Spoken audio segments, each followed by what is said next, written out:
Kumusta kayo mga ka-wanderer? Sa muli, meron tayong panibagong vlog.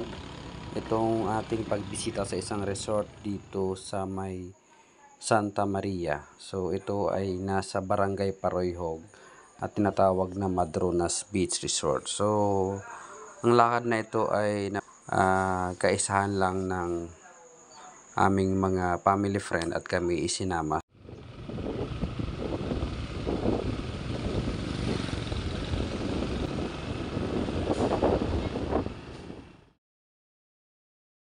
Pero actually ang lakad na to guys ay pangalawa na namin sa lugar na ito. Way back 2021 ay nakapag beach na rin kami dito sa Madronas Beach Resort. Ito guys ay nasa norte ng Santa Maria. At kung mga galing ka ng San Agustin, ito ay nasa mga 20 kilometers. So maganda naman ang kalsada at napadaan tayo dito sa isang barangay na para may pistahan pa yata dito sa may bunga. So ito, binabaybay namin, papasok kami ng Bitaugan, isa ring barangay bago makarating doon sa Paroyhog. So guys, yung mga barangay na ito ay kapuna-puna na medyo maunlad. Parang mas magaganda ang mga bahay sa lugar na to kumpara sa ibang parte ng Santa Maria. So ayan, samahan nyo kami guys at i-enjoy muna natin itong kalsada na ating tinatahak papunta dun sa beach na ating patutunguhan. Okay?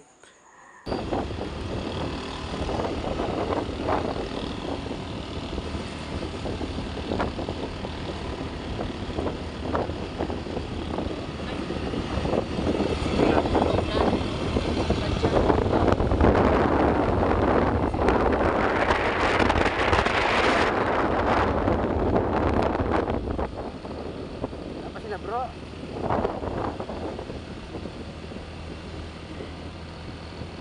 Minsan na rin nating na i-vlog ang section na ito ng Santa Maria, ang boundary ng Bitaugan saka Paroyhog no mga nakaraang mga buwan. Fort what? Oh, ito.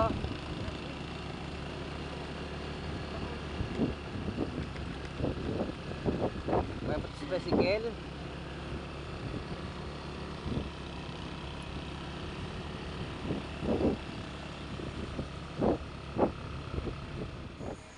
Okay guys, papasok na tayo sa Barangay Paroyhog.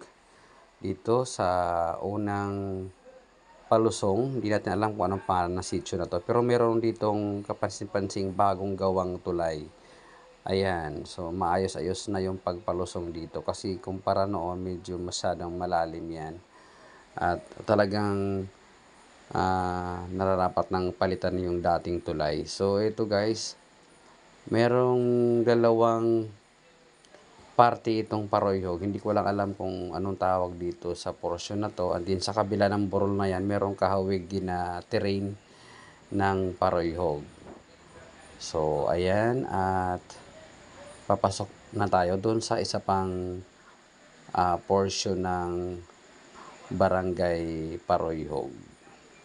Comment na lang po sa mga taga Barangay Paroyhog kung anong tawag doon sa kanilang dalawang sitio. Hindi ko lang alam kung dalawang sitio ng Paroyhog, pero merong kapansin-pansin na parang dalawang barangay kung titingnan mo, pero isa lang yon, okay? So nag-roll lang yung kanilang terrain, kaya aakalain mo na dalawa ang sentro ng Paroyhog. Ayun lang.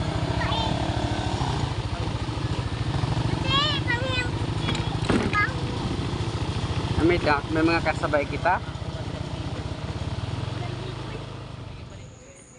So, papasok pa lang kami guys, napansin na namin na meron ng mga nauna sa aming nasa loob ng beach. So, nalaman namin na isang pamilya na nag-get together.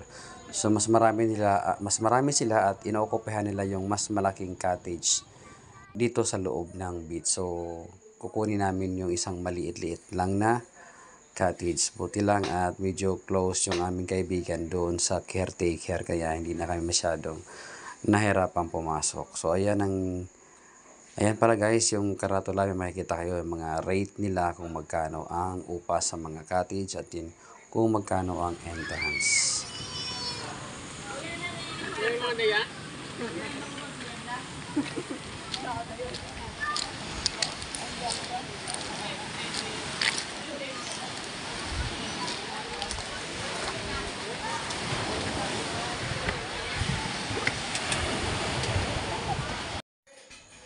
Ayan guys, yung aming mga pagkaing dala.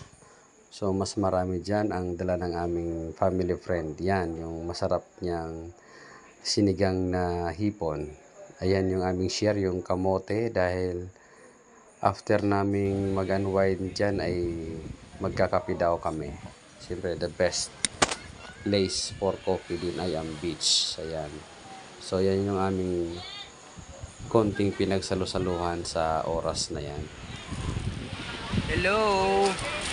Hello.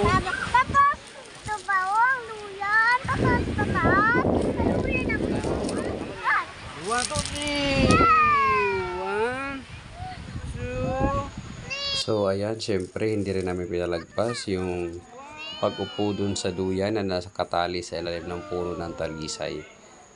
So napakagandang moment, lalo na kasama ang iyong mga anak sa lugar na to. So ayan, nagkakasayahan din sa likod namin yung grupo ng mga pamilya na nagkakaroon din ng get together.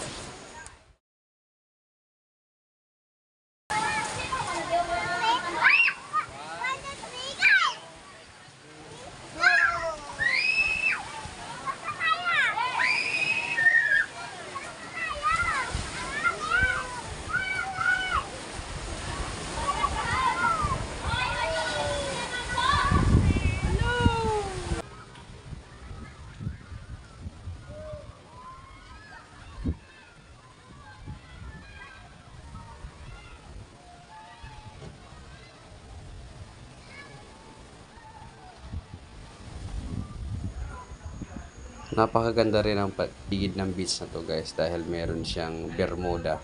So dito ka makakita ng beach na merong Bermuda, and then merong hilera ng mga niyog na sarap lakaran. At syempre guys, yan nakikita nyo sa kanan ay yung mga bato na makikinis. So kahit nakapaa ka ay very safe kang makapaglakad-lakad. So ayan, kita nyo ang galaw ng mga puno. So talagang fresh na fresh yung hangin. Talagang tahimik kasi walang mga kabahayan sa resort na ito. Kaya guys, kung kayo pamasyal dito sa Santa Maria, isama nyo to sa inyong pupuntahan, ang Madronas Beach Resort dito sa Barangay Paroyhog. Isang tahimik na lugar at napakaganda ng paligid dahil maberte at may mga puno ng niyog na Instagrammable kung kayo kukuha ng mga video. Okay mga ka-wanderer, yan po ang ating vlog dito sa isang beach resort ng Santa Maria. Naway nasihan kayo sa ating maikling vlog. Ingat po tayo lagi sa ating pagmamaneho. Drive safe, keep safe, God bless us all.